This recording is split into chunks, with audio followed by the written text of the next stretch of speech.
Welcome to my channel. This is JC Rock and Metal Reviews. My name is John. Today we'll be talking about an album that is celebrating its 50th anniversary. The album is Love It to Death by Alice Cooper. Before I begin, if you haven't subscribed, please subscribe.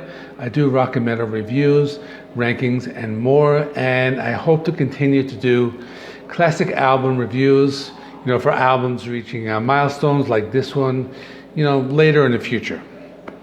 So I'm also celebrating a milestone myself as of this recording. I am at 250 subscribers, and I feel that's like a more important milestone than 200, as it's 1/4 of the way to my goal of 1,000. So first I want to say thank you to everybody who has subscribed and everybody who watches and comments and everything like that. I really couldn't have done it without you. So now let's talk about this album.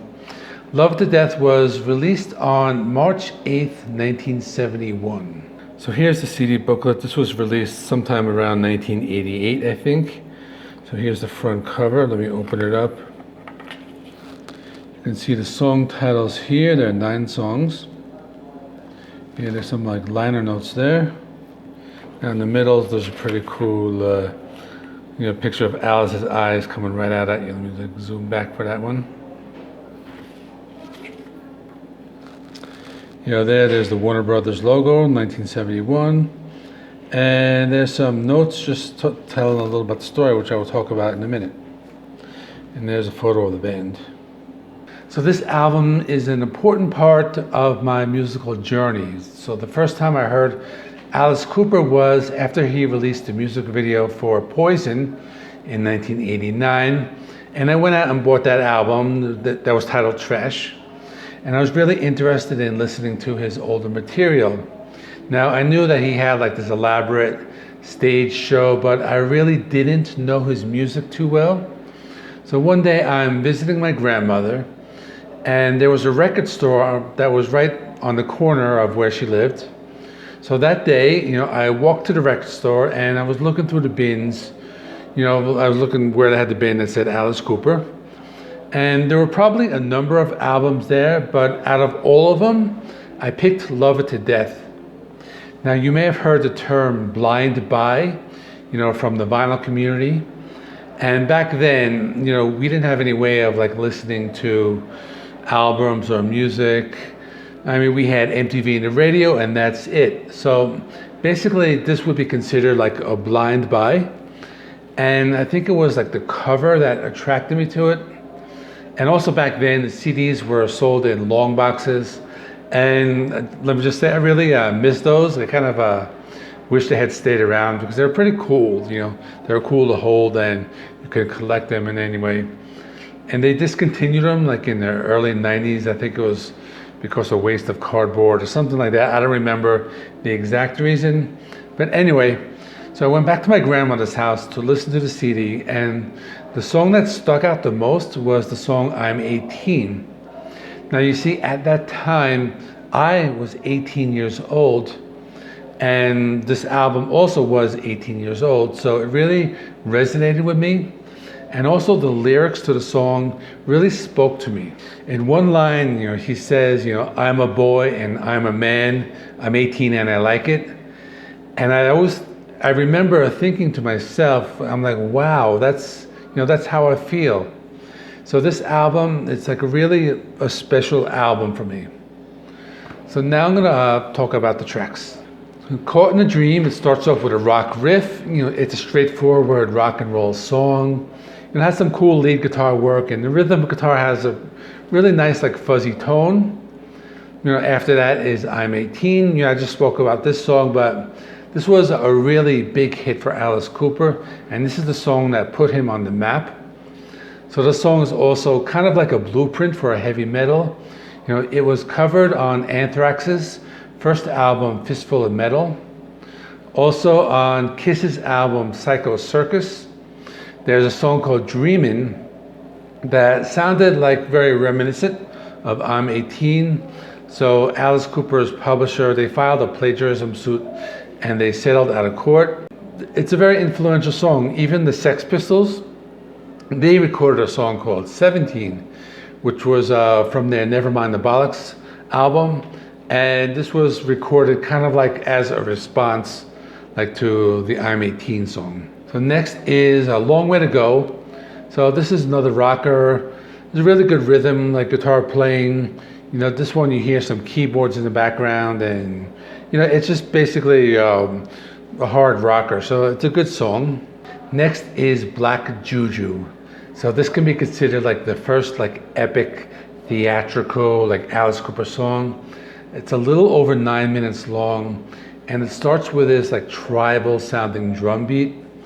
You know, the eerie keyboards coming slowly with like this increasing volume. Now this is one of those songs that takes the listener on a hypnotic journey. The guitars come in next, but the keyboards are really like at the forefront. You know, this song was heavily influenced by The Doors.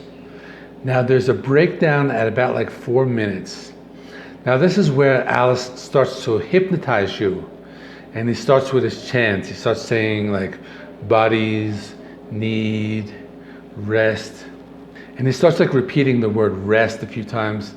Then you hear like this ticking clock.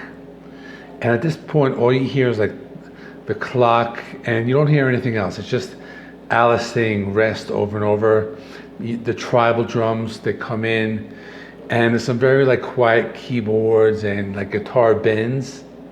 Then the song starts to build up very like slowly, and it's like Alice is like taking you out of the trance, and all of a sudden he screams, it's like, wake up, wake up, wake up. And the song just like continues just right from like where it left you.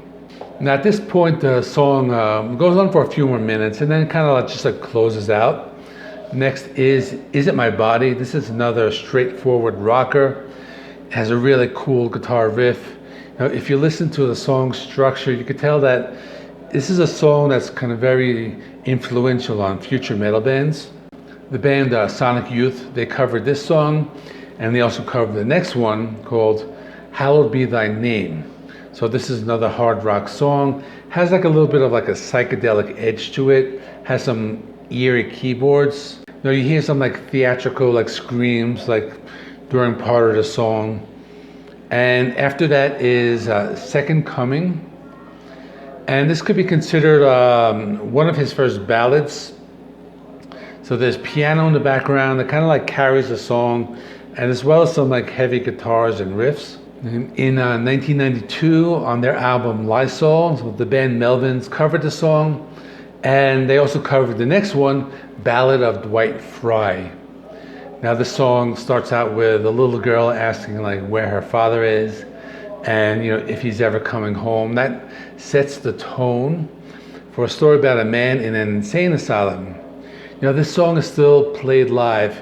It can be seen on his recent concert DVD called A Paranormal Evening at the Olympia, Paris.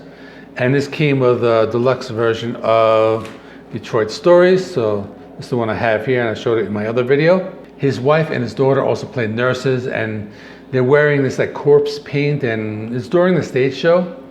So they're in that, and this is the whole part with the guillotine and you know, all of that. And the album basically ends with Sun Arise. It's a cover song by an Australian artist named Rolf Harris. Just a straightforward rock song. So that is it. Let me know, what do you think of this album, Love It to Death? I have another milestone album coming up next week. Also, a couple other new releases. New release by Kings of Leon. And I'll do some other stuff this week. So just stay tuned. Check out my other videos I have linked right there. And I will see you in the next one.